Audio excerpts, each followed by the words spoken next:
যেহেতু সেই ফ্যাসিস্ট গভর্নমেন্টের সময় মাথা নত করি নাই, সুতরাং ছাত্র জনতার হরিত পূর্ব বিপ্লবের মাধ্যমে বাংলাদেশের যেই নতুন সরকার গঠিত হয়েছে তার কাছে আমি আবেদন করবো, সুবিধা নিব, এটা তো প্রশ্নই আসতে পারে না। আপনি নির্বাহী বিভাগের কাছে আবেদন করেন আমার শাস্তি মৌকুফ করা হোক অথবা স্থগিত করা হোক।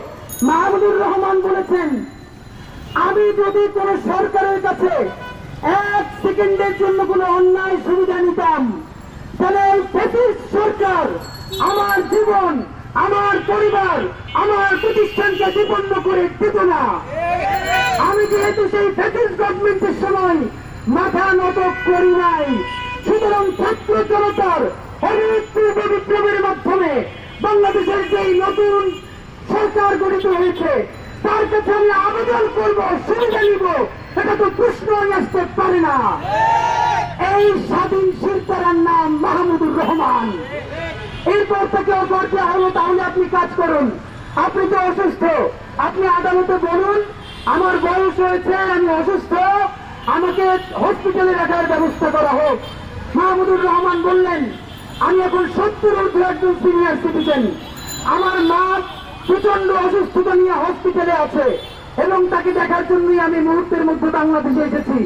আমার প্রচন্ড ডায়াবেটিস, কিন্তু এর মানে এই নয় ফ্যাসিস্ট হাসিনা আমাকে 5 বছর জেল কাটিয়েছে, 6 বছর নির্বাসনে রেখেছে। আমাকে যদি আইনানুগ ভাবে বের হয়ে আসতে হলে আরো 5 বছর জেল থাকতে হয়, সেই শক্তি, সাহস এবং সামর্থ্য আমাকে দিয়েছেন। সুতরাং আমি পিজি হসপিটালে থাকবো না।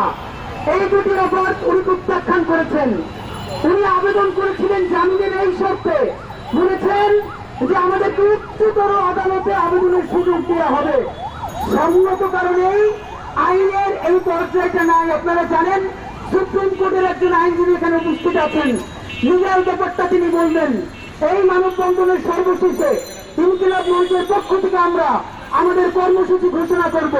সাংবাদিক ভাইদেরকে শুধু ব্রিফ করে রাখলাম যে যখন সাংবাদিক নামের দালাল, সেবাদাস, তাবেদাররা নতুন অভ্যুত্থানের পরে সীমান্ত দিয়ে পালিয়ে গেছে, কোটি কোটি টাকা ডিল করে সীমান্ত দিয়ে পালিয়ে গেছে, তখন একজন সাংবাদিক সম্পাদক যিনি বাংলাদেশের বীর বিক্রমে ফিরে এসেছেন, হাজারো হাজারো ছাত্র জনতা একদিনের নোটিশে তাকে বিমানবন্দরে গ্রহণ করেছেন। তার নাম মাহমুদুর রহমান। আমরা মাহমুদুর রহমানের মুক্তির জন্য আজকের প্রোগ্রাম শেষে কর্মসূচি ঘোষণা করব। তার আগে আমি অনুরোধ করছি